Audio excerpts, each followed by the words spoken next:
Après l'intervention d'Adeline, voilà, on va essayer de respecter le timing pour que vous puissiez reprendre des petites viennoiseries, un petit café et tout. Je vous avais promis non, pas de pause. Et si Adeline tient son temps, je vous verrai.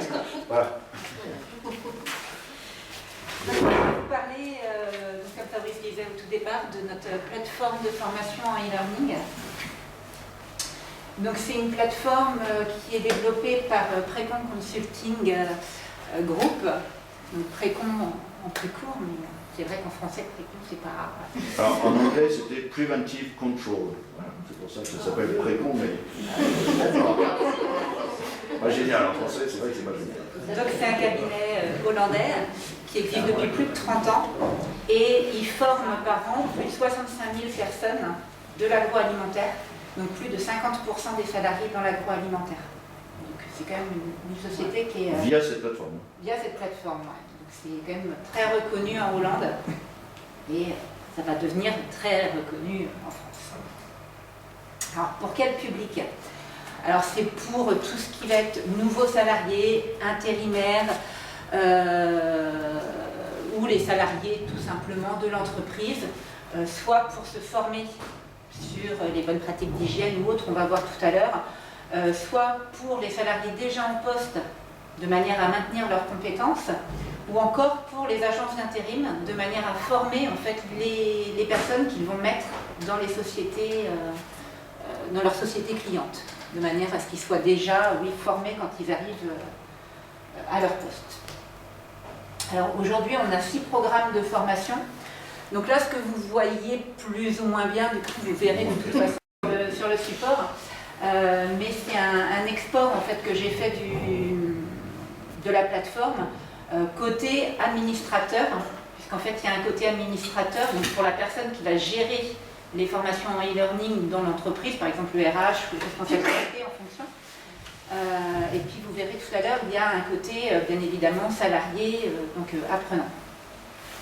Donc ça, c'est les 6 formations qu'on propose aujourd'hui. Donc on a les bonnes pratiques d'hygiène, les bonnes pratiques d'hygiène dans le stockage et le transport, la détection de métaux, gérer les allergènes, la food défense et la fraude alimentaire, et nettoyage et désinfection. Donc ce qu'on peut voir ici, vous ne le voyez certainement pas très bien, mais en fait c'est le prix en jetons par salarié.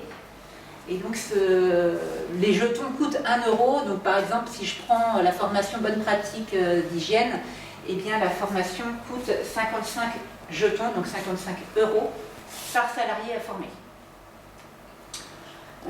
Et celle qui coûte le moins cher, par exemple, ça va être détection de métaux qui est à 20 jetons, donc 20 €. Donc c'est franchement pas excessif. Grosso modo, le nombre de jetons correspond à la durée que devrait passer en moyenne le salarié pour faire sa formation jusqu'à l'obtention du diplôme. Donc ouais. Donc les avantages en fait de cette plateforme, c'est que déjà l'inscription à la plateforme pour le RH, pour la société de manière générale, elle est gratuite. C'est uniquement les formations après elles-mêmes qui sont payantes. Ce sont des formations courtes, comme disait Fabrice tout à l'heure, je vous disais à peu près les prix des formations, donc de 20 à 55 €. Fabrice disait un jeton équivaut grosso modo à 1 minute. Donc effectivement, les formations ont une durée approximative de 30 à 90 minutes maximum. Après, forcément, ça va dépendre de chacun.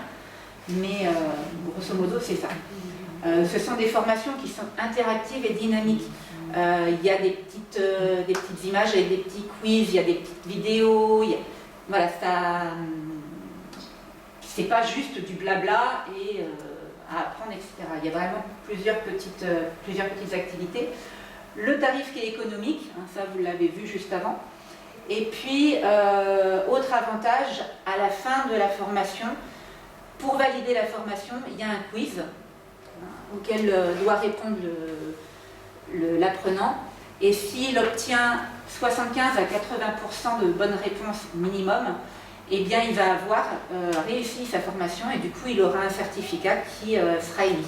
Donc on voit par exemple, moi j'ai fait une de ces formations-là et on voit... Donc vous êtes jusqu'au bout.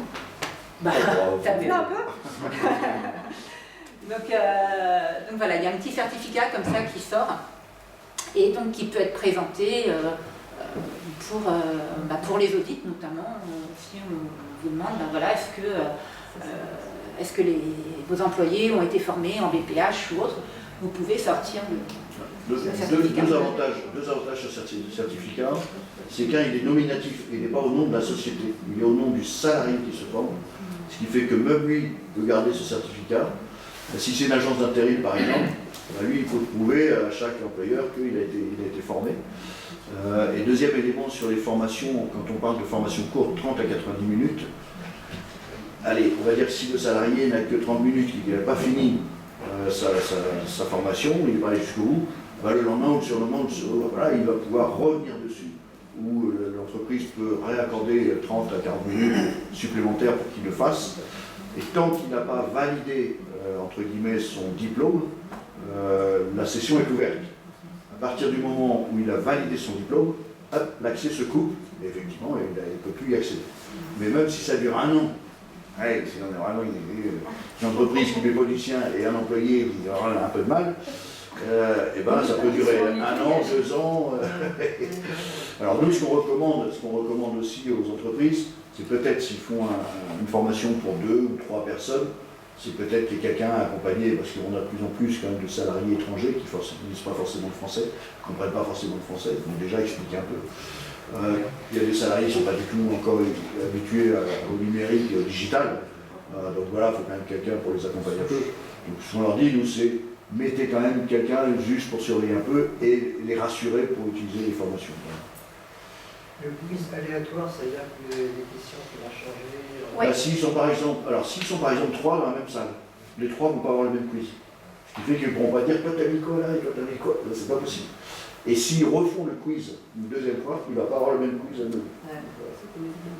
C'est qui crée les parcours pédagogiques? Alors ça a été fait en Hollande. Le modèle économique, si on le transpose à ceux qui sont dans la salle, est-ce qu'on peut proposer des parcours? C'est pour les agents inconnus, ça. Non, les entreprises, tu peux les accompagner, tu crées le parcours. Ouais. Pour certains, on est formateurs aussi. Et donc, est-ce qu'il y a un modèle sur lequel vous avez réfléchi pour alimenter la boîte? C'est une bonne question. Je suis prêt à y réfléchir avec toi quand tu veux. Non, mais au contraire, mais voilà, après. Tu vas avoir ce besoin-là, tu vas avoir l'entreprise qui dit ah non, l'hygiène, non, moi je fais comme ci, comme ça, les règles que vous allez mettre en avant, les nettoyage, c'est pas le même. Alors aujourd'hui, j'en ai pas mal qui nous demandent des trucs personnalisés. On peut le faire, on peut faire un rajout. C'est un LMS derrière. Donc ça, on peut le faire, on peut faire un rajout, il n'y a pas de souci, mais bon, effectivement, ce sera un autre coup.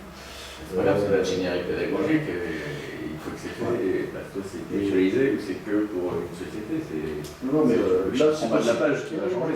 C'est possible, et à ce moment-là, s'il y a l'assistance de consultants comme toi, comme d'autres, là, ça peut être intéressant, effectivement, de leur dire, voilà, si vous voulez rajouter ça et ça, il faut le faire de cette façon. On a bien compris que c'était du micro-learning. On est vraiment sur du générique, quand même. On n'est pas sur du spécifique, on est vraiment sur du générique. Et c'est pour ça qu'aujourd'hui, moi aussi, je m'adresse aux agences d'intérim, parce que autant les agences d'intérim ont une obligation de former à la sécurité, par contre, tout ce qui est sécurité alimentaire, alors c'est demandé de plus en plus par les donneurs d'ordre que quand les gens arrivent, ils soient déjà leur diplôme mais voilà, donc après on peut faire du onboarding. Mais au contraire, moi Olivier, après on discutait avec toi, et à d'autres. Je pense que tout le monde sur le développement économique, pas de problème.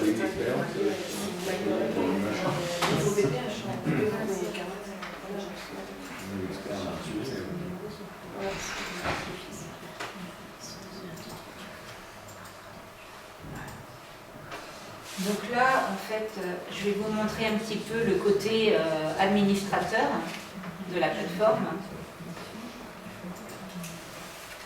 On parlait de voir des gens qui ne maîtriseraient pas forcément la langue écrite dont vous parlez. Alors en CEOT, est-ce qu'on peut mettre des locales différentes? Alors en Hollande, ils ont des formations en roumain et polonais.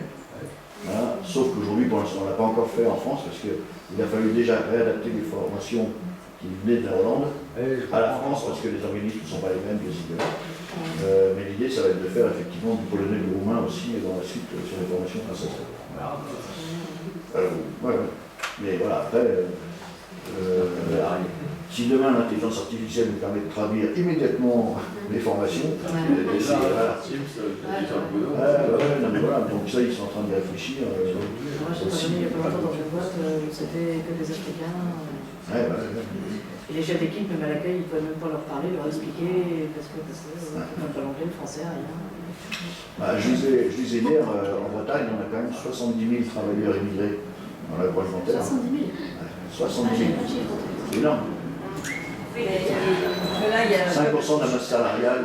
pas que ce mois-ci, au fin du Finistère, je suis rentrée dans une usine, c'était la moitié du personnel était roumain. Quand je parle au chef d'équipe, les gens expliquaient les règles, les machins, les trucs, ils De toute façon, c'est tout disaient la comment. viande, c'est du romain. C'est une boîte sur la Débat ouvert. Alors, donc je ne sais pas si vous voyez bien l'écran du coup. Non. Non. Alors en fait, là, donc c'est la plateforme, hein, comme je vous disais, côté administrateur, que je vous montre là. Fait contrôle, et puis plus, tu vas agrandir la taille. Contrôle plus. Ouais. Pour laisser contrôle. Voilà. Je ne connaissais pas. Donc effectivement, on a le menu avec utilisateur, importer utilisateur, rapport, aide et soutien. Donc à cet endroit-là, on va pouvoir créer des utilisateurs. Donc je vais vous montrer rapidement après. Importer des utilisateurs, c'est via un fichier Excel ou CSV. Voilà. Rapport, c'est ensuite pour voir justement si... c'est tout le suivi, administratif des salariés, voir s'ils ont été formés, s'ils ont fait leur formation. Voilà. Et aide et soutien, c'est un genre de foire aux questions. On a le portail des jetons, avec donc commander des jetons. Donc là c'est tout simple, vous voulez former quelqu'un, il va falloir forcément avoir des jetons avant dans sa cagnotte. Et donc il suffit de cliquer dessus. Alors, par exemple, si je le fais tout de suite, ce sera aussi simple. Hop là. Vous voyez, j'ai 0 jeton disponible. Hop là, je vais en commander. Donc on nous dit nombre de jetons 15, ça c'est le minimum en fait qu'on peut commander. Moi je vais en commander, allez, 150. De son, c'est Mutuality qui paye. On peut mettre une référence de commande et un numéro de commande. Alors c'est pas obligatoire, mais si jamais on en a pour la comptabilité ou autre, c'est bien de les mettre, comme ça apparaît sur la facture. Et puis donc après on fait sauvegarder et hop, tac, aussitôt ils sont mis, vous voyez, sur votre... C'est un point important ça, sur le fait de pouvoir commander les jetons sans avoir les payer immédiatement. C'est-à-dire que les sociétés peuvent, si elles disent j'ai un nouveau salarié qui est là et aujourd'hui j'ai plus de jetons, poum, hop, je commande mes jetons, je forme mon salarié et la facture arrive à la fin du mois. Et comment on sait combien de jetons il faut? Parce que sur le programme, il y a le nombre de jetons qui est indiqué par programme. D'accord. Donc s'ils ont 10 salariés avec 55, ils vont commander 550 jetons. Mais des jetons qui se périment. Comment? C'est pas des jetons qui se périment. Non. Ah non. Pas de date de présentation. Mais au moins, ils n'ont pas besoin de faire du stock. Ils peuvent commander vraiment sur le besoin. Et tu vas voir tout à l'heure, quand je vais te montrer comment on inscrit quelqu'un, si jamais, par exemple, justement, tu n'as pas fait attention, tu n'as que 10 jetons alors qu'il t'en faut 55, le logiciel va te dire attention, tu n'as pas assez de jetons, donc tu peux revenir, acheter tes jetons et ensuite, voilà. Ça se met tout de suite. Donc pour créer un utilisateur, justement, une fois qu'on a nos jetons, on va dire, tiens, je vais créer un utilisateur. Donc tout simple, on fait nouvel utilisateur ici. C'est une plateforme qui est très intuitive. Vraiment, elle est hyper facile à comprendre. Il ne faut pas avoir fait le bac+5 pour pouvoir y arriver. Et après, donc, en haut, on a nom d'utilisateur. Alors soit effectivement, on peut mettre Jean Dupont, voilà. Mais il y a peut-être 300, enfin peut-être pas 300, mais 2-3 Jean Dupont dans la société, on ne sait jamais. Donc ça peut être le numéro de matricule de l'employé, ça peut être son adresse mail. Enfin, c'est quelque chose qui l'identifie bien. On a moyen également, via cette interface-là, de suspendre un compte. Par exemple, si justement c'est un salarié qu'on a déjà intégré sur la plateforme, qui a déjà été formé, et qui s'en va de la société. Voilà, il vaut mieux faire compte suspendu que le supprimer, parce que comme ça, vous l'avez toujours dans l'historique. Que si par contre voilà, vous le supprimez, l'historique disparaît. On a ensuite la possibilité de générer un mot de passe et d'en informer l'utilisateur. Donc là, ça va être la plateforme en fait, qui va générer par lui-même le mot de passe. Mais nous, on conseille plutôt en fait, de mettre un mot de passe que vous créez par vous-même. Et comme ça, vous pouvez le donner directement ensuite aux salariés. Donc le mot de passe, justement, si c'est vous qui le créez, eh bien, il suffit de l'inscrire ici. Et après, vous pouvez imposer le changement du mot de passe si vous voulez, par exemple, que chacun ait son mot de passe bien distinct. Ça, après, fonction à chacun. Donc après, il faut bien penser forcément à mettre, de toute façon, il n'y a pas le choix, le prénom, le nom, l'adresse mail. Alors si jamais c'est un salarié, par contre, qui n'a pas d'adresse mail, ça arrive parfois, eh bien, ce qu'on dit aux entreprises, c'est de créer une adresse bidon, mais qui est reconnaissable. Par exemple, nomail@mutualaudit.com, voilà. Comme ça, si on envoie des messages à ce salarié-là, nous, on va recevoir un message en disant « Attention, il n'a pas reçu le mail », parce que forcément, l'adresse n'existe pas. Si c'est une adresse nomail, nous, on saura que c'est simplement parce que c'est une adresse bidon qui n'existe pas. Par contre, si on met jeandupont@mutualaudit, mais que Jean Dupont n'existe pas, il n'y a pas cette adresse-là, on va se dire « Mince, effectivement, il n'a pas reçu le mail ». Et ça n'empêchera pas pour autant d'avoir son compte qui sera créé et de pouvoir s'y connecter. Donc ensuite, la ville, le pays. Alors un truc hyper important, c'est la langue préférée. Parce que vous voyez, par défaut, à chaque fois, c'est en hollandais. Donc si on oublie de mettre français, il aura la plateforme. En tout cas, le mot menu, etc., ce sera en hollandais. Le salarié va recevoir tout en hollandais. Après, la formation sera en français parce que c'est via notre plateforme à nous. Mais, voilà. Après, donc, on peut mettre toujours de manière facultative un numéro, un lieu, un service, etc. Donc, une fois qu'on a fait ça, l'utilisateur existe.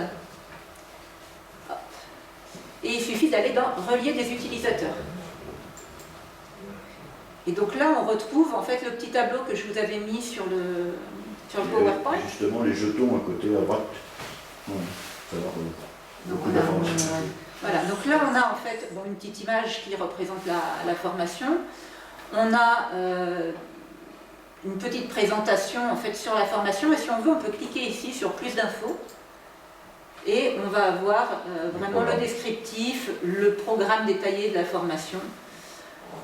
Vous voyez, un examen final, il vous faut à minima 80% de bonnes réponses. La formation dure environ 1 heure.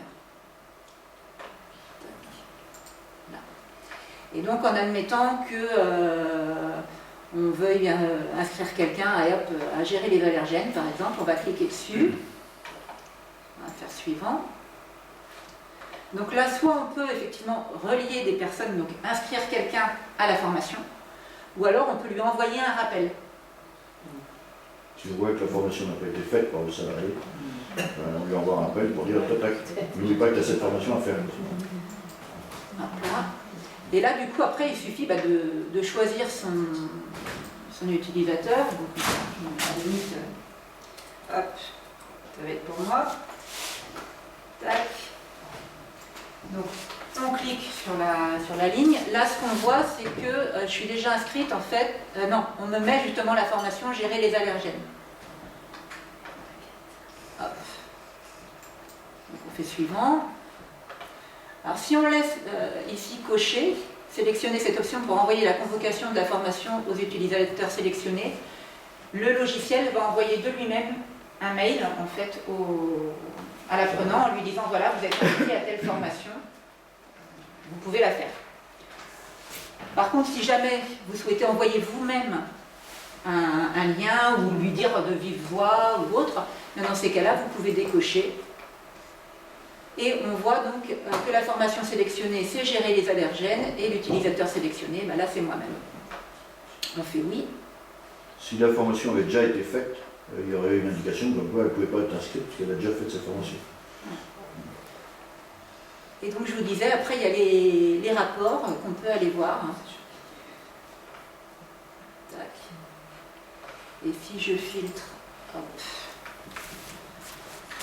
Enfin.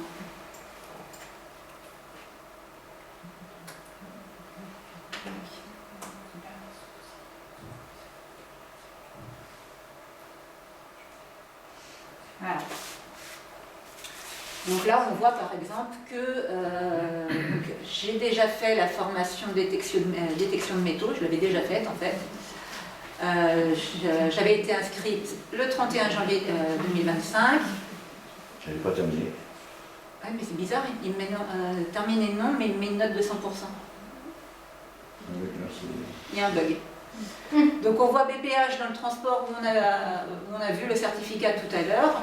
On voit que je l'ai terminé le 28 mars, qu'elle est terminée et que j'ai eu 83% de bonnes réponses. Celle au-dessus, on voit que tu y es allé, mais par contre elle n'est pas terminée. Donc on voit bien qu'elle n'est pas finie. Voilà. Et là, c'est celle sur laquelle je viens de m'inscrire. Gérer les allergènes ici. Mais celle d'en haut, c'est bizarre que... On va passer. Bref. Pour les entreprises qui souhaiteraient bénéficier de ces services-là, Pregon Consulting peuvent se consulter directement. Ah oui, oui. Alors, c'est des formations. On peut créer des formations pour des clients. Alors oui, sauf qu'il faut la mettre en place. Mais par contre, effectivement, nous, ça, c'est des formations qui sont vraiment très très génériques. C'est-à-dire c'est pour éviter de faire des formations de masse avec 50, 100 salariés. Là, on va vraiment faire ces petites formations sur 1, 2, 3, 4 salariés au fur et à mesure. Par contre, ça n'empêche pas effectivement de faire des formations sur mesure aux clients. Moi, je pensais tout pour des intérimaires. Le client passe par Tu le dis, tu préconds. bénéficie de la certification Calliope, donc ça rentre dans... Alors, ces formations-là ne n'iront pas dans Calliope. Parce que nous, le rapport ratio-prix étant passé pour la formation, on va y perdre plus d'argent qu'autre chose. Moi, je préviens bien les boîtes que c'est... Alors, il y a une différence effectivement en France et en Hollande, c'est-à-dire qu'en Hollande, aucune formation n'est payée. Ils n'ont pas de cours. C'est 100% payant pour les entreprises. Donc, c'est vrai que pour eux, c'est nettement plus avantageux de passer sur du e-learning. C'est facile, économique, et ça réduit nettement le coût. D'où, effectivement, ce qu'on disait, Précon en Hollande, c'est 50% des salariés de l'agroalimentaire qui sont formés par cette plateforme. En France, effectivement, moi j'ai le réflexe, et c'est pris par Calliope, non, si je prenais 30 € du temps qu'on y passe, sur Calliope, et le salaire de l'athlète, c'est même pas la peine. Mais comment ça? Non, mais je pense à des formations toutes simples pour faire des BDH, un truc comme ça. Alors, on a une formation bonne pratique d'hygiène. Oui, c'est ce que j'ai vu. Voilà, et celle-là, elle peut être aussi bien pour les restaurants, parce que c'est vraiment du générique. On va regarder un peu pour on passe directement aux formations. C'est ce que je faisais après. Ouais, voilà. Mais, par la exemple, si sensibilisation. nous on veut proposer cette solution à des services RH, parce que des fois c'est ce qui peut intéresser des services RH c'est dans les entreprises, donc Mutual Audit, le commercialiste. Oui, oui. Hein, c'est oui, ça. c'est le contact. Ouais. Et là, il y a les 10% aussi. C'est ça.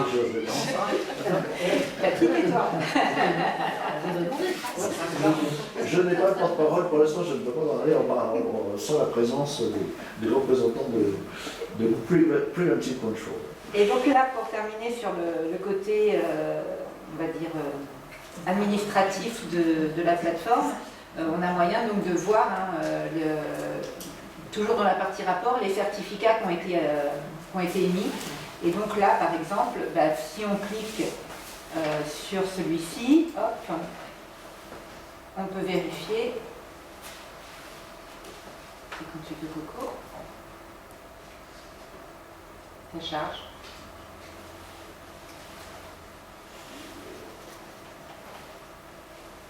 Et normalement, le certificat va se mettre à l'écran. Voilà. Ce certificat est valide et on peut visualiser après le certificat si on le souhaite. Tac. Voilà. Donc ça, c'était pour le côté administrateur. Maintenant, si on se met... Donc pour rappel, pour les utilisateurs, ça peut être plusieurs administrateurs, RH, responsable qualité, responsable de production. Ça veut dire qu'ils peuvent être à plusieurs pour déclencher les formations. Et ça, la plateforme est gratuite, ils n'ont pas de coût sur la plateforme. Ça, c'est pas négligeable non plus. Parce que ça leur permet, encore une fois, de stocker les éléments lors d'un audit, de montrer tout de suite les salariés qui ont été formés, pas formés. Enfin, Je dis ça, c'est parce que en plus de ça, ça peut aussi d'autant plus intéresser d'avoir ça en interne pour des entreprises. Je pense notamment aux entreprises qui font appel à beaucoup de saisonniers. Oui. Tout ce qui est saisonnier, intérimaire, nouveaux arrivants. Et donc qui à un moment donné se retrouvent avec un gros groupe de personnes à former avant la saison. Et par contre, les organismes de formation n'ont pas le temps, n'ont pas forcément les dates disponibles. Voilà, et puis même le service qualité ne peut pas faire face non plus. Ils ont 50 personnes attachées à la production, mais ils disent bien, soit ce soit rapide. Les saisonniers, c'est tout d'un coup, mais les nouveaux arrivants, avec tout le temps ouvert qu'il peut y avoir dans les industries. Par contre, c'est chiant parce qu'il n'y a pas regarder une personne qui a écrit, si jamais on s'en sort, c'est pas bon. Du coup,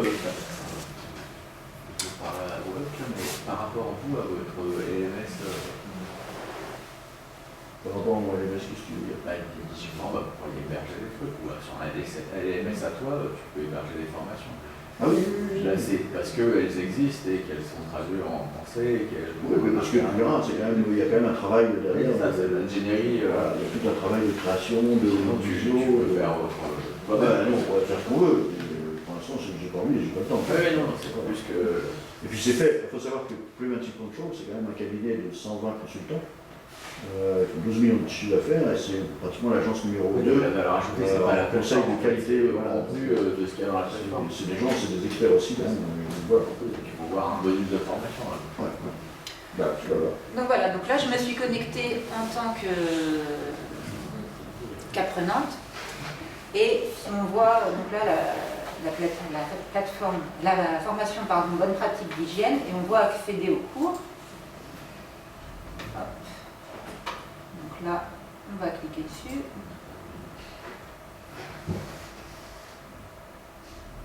Alors le wifi est faible ici, normalement c'est très rapide.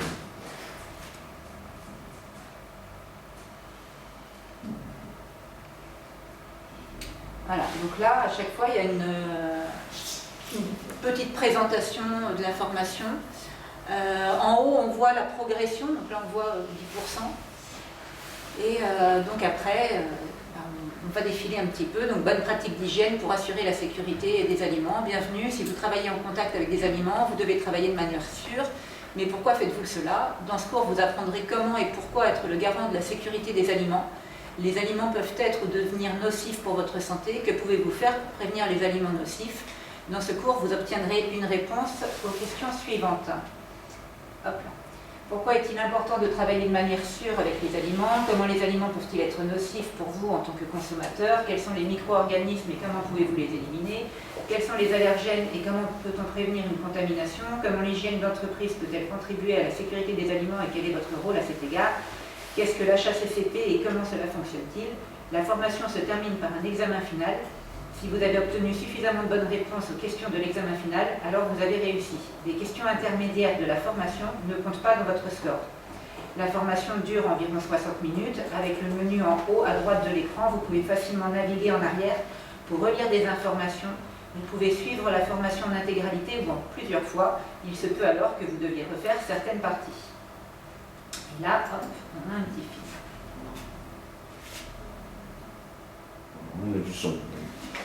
J'ai dû le couper, je vois le tac. n'est pourtant pas coupé.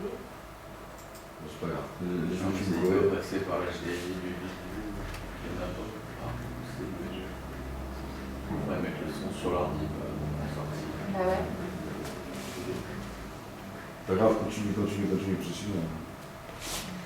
Hop. Oh non, vous êtes tombé malade après avoir mangé des amuse-bouches. De quoi pouvez-vous souffrir après avoir mangé de la nourriture? Attention, plusieurs réponses sont possibles. Alors, on a inflammation, démangeaison, mal au ventre, œsophage brûlé, vomissement, blessure interne, yeux gonflés, décès. Alors, d'après vous? Tout ça. Tout. Alors, Clique sur 3 ou 4 et tu passes sur tout. Non, mais regarde. D'accord. Alors, ce n'est pas tout à fait correct. Donc, on voit que tout a été mis en vert parce que c'est les bonnes réponses, en fait. Et donc, ils expliquent, en fait, toutes les réponses étaient correctes. Un produit dangereux peut causer de nombreux problèmes de santé. Vous voulez naturellement l'éviter. Lorsque vous achetez des amuse-bouches dans un magasin, ils doivent être savoureux et ne pas nuire à votre santé ou à celle de vos invités. Les entreprises qui produisent ou vendent des aliments accordent donc beaucoup d'attention à la sécurité des aliments. En tant qu'employé sur le site de fabrication, la sécurité des aliments doit donc être une priorité. Être garant de la sécurité des aliments signifie que vous faites tout votre possible pour éviter qu'une personne ne tombe malade lorsqu'elle mange ou boit un produit, ou par exemple se casse une dent. Et pourtant, vous êtes tombé malade après avoir mangé une ou plusieurs bouchées. Où exactement cela a-t-il mal tourné? Si les produits sont contaminés, ils peuvent devenir non sécuritaires. Il existe 4 types de contamination. Vous allez les découvrir ci-dessous. Cliquez sur les images pour voir les différents types de contamination. Donc là, on clique sur le pain. Donc là, ce qui est important aussi de voir, c'est que les salariés ne peuvent pas sauter des questions. Ils sont obligés à chaque fois de faire le test, le mini-test pour aller d'une question à une autre. Donc ils sont obligés d'aller jusqu'au bout. Et c'est seulement au bout où là, ils pourront avoir le quiz final. Ou même sans faire le test. Là, si tu cliques pas sur le... Là, j'ai cliqué sur le pain avec l'explication, mais tu peux pas aller en dessous de la pomme parce que j'ai pas cliqué sur la pomme. Là, si on fait la pause, on garde l'endroit où on... Oui, tout à fait. Voilà. Donc là, à chaque fois, contamination microbiologique, contamination chimique, contamination par des allergènes. Et là, on nous dit, regardez les objets ci-dessous, à quel type de contamination ces objets correspondent-ils? Donc tout à l'heure, on avait des petites questions. Là, il faut les remettre au bon endroit. Donc on a la contamination microbiologique, la contamination chimique, la contamination physique et la contamination par les allergènes. Donc, hop, tac. Chimique. Physique et chimique. Microbiologique. Là, tac. Tac. Contamination chimique. Là. Là. Et la contamination physique. Tac. Ouais, t'as mangé les clés, ouais. Et là, on nous dit, c'est correct. Voilà. Donc en fait, on a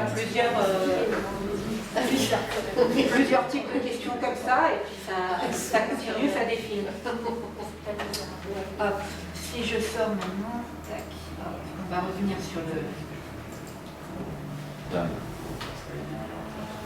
Et pourquoi je ne suis pas dessus? Ah voilà, c'était... Il manque le chat, bah oui, non. Donc voilà, et c'est aussi bien côté utilisateur que côté entreprise, c'est vraiment simple, facile d'utilisation, rapide, efficace et vraiment économique. Donc voilà. Je suis en train de négocier avec notre opérateur hollandais, peut-être aussi, même chose, une petite commission, si jamais il y a des clients que vous amenez vers ce truc-là. C'est des Hollandais, la négociation est plus longue sur le plan financier. Les Flamands sont plus faciles. Oui, les Flamands sont tellement plus faciles. Mais voilà, ça fait aussi partie, s'il peut y avoir un petit quelque chose. Bon, après, c'est pas des grosses, on n'est pas sur les mêmes montants. Si un client me commande 30 € et que je vous dis, je vous donne 3 €, vous allez me dire, bon, paye-moi un café, puis ça ira. Donc voilà, on est en train de voir un peu ce qu'on peut mettre en place pour, allez, donner une petite incitation supplémentaire. Parce que là, aujourd'hui, voilà, moi, les clients, quand ils passent des commandes, c'est 30 € pour une formation, 150 € pour 2 formations. Enfin voilà, pour l'instant, c'est des petits montants. Mais,